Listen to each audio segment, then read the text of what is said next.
Merci d'être notre invité ce soir pour évoquer votre dernier ouvrage, La Voix de l'Archer, paru aux éditions Fayard. Que raconte ce livre ?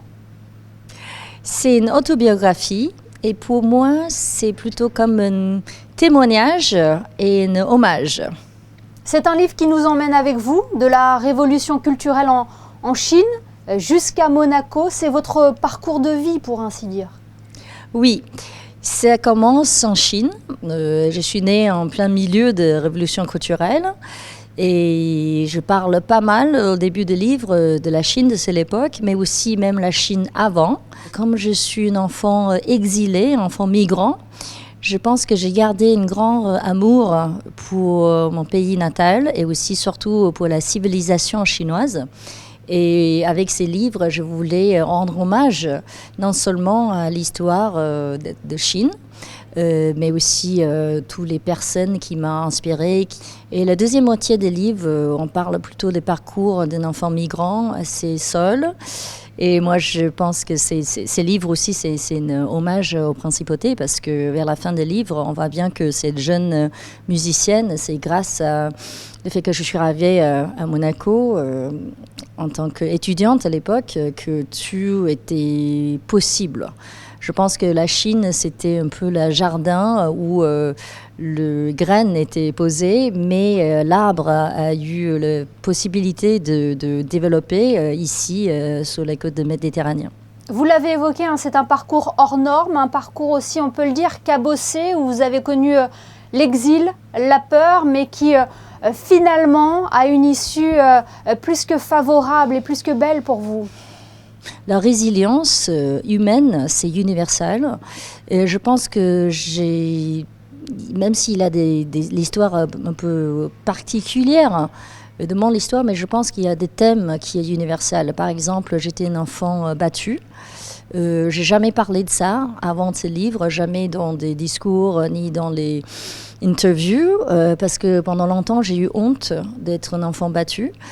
Et cette fois-ci, j'ai décidé d'être honnête parce que je pense que partout, il y a des adultes et aussi des enfants qui vivent et qui ont vécu ces moments difficiles. Mais j'ai envie de profiter de ces livres, de dire que si moi, je peux arriver de survécu ces genres d'expériences, je pense que tout le monde, il faut garder l'espoir. Le racisme, vous en avez été aussi victime ? Oui, je pense que les discriminations, si c'est par rapport à la race, l'origine, la pauvreté, j'ai vécu ça, oui. J'ai parlé de ça quand on a quitté la Chine à l'époque. La Chine était encore un pays très pauvre. C'était le début des années 80. C'est pas des Chinois qu'on voit aujourd'hui, hein, qui viennent à Paris avec des beaux sacs à main, voilà, les montres. C'était une Chine encore assez fermée sur le début d'ouverture. Donc oui, j'ai confronté à ça. C'est-à-dire que surtout en Asie du Sud, on traite les Chinois qui viennent de Pékin à l'époque avec mépris. Et Zhang Zhang, qu'est-ce qui a été l'étape marquante de votre vie ? Qu'est-ce qui vous a permis de reprendre le contrôle de votre destin ? Je pense que c'est le moment que j'ai décidé de faire mon choix à moi, même si tout le monde était contre. Tout le monde, je veux dire, si les adultes autour de moi, en tant que jeune adulte, j'ai quitté la maison assez tôt. Mon père m'a chassée de la maison, j'avais 16 ans. J'ai commencé à travailler. Et j'ai eu la chance d'être bien entourée par des adultes qui étaient bienveillantes autour de moi. Et surtout, à l'âge de 18 ans, j'ai rencontré mon maître, mon grand maître, et qui a changé mon destin. Et je pense que ça aussi, aujourd'hui, je pense que n'importe qui, on peut vraiment changer la vie de quelqu'un, même si peut-être on ne réalise pas. Parfois, c'est un mot de gentillesse, un peu d'attention, d'écoute, parfois juste la présence.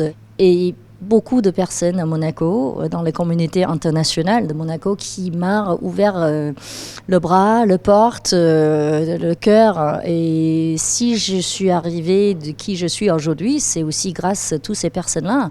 Et cette histoire, votre histoire, est donc à découvrir dans votre ouvrage, La Voix de l'Archer, paru aux éditions Fayard. Merci infiniment, Zhang Zhang, d'avoir été avec nous ce soir.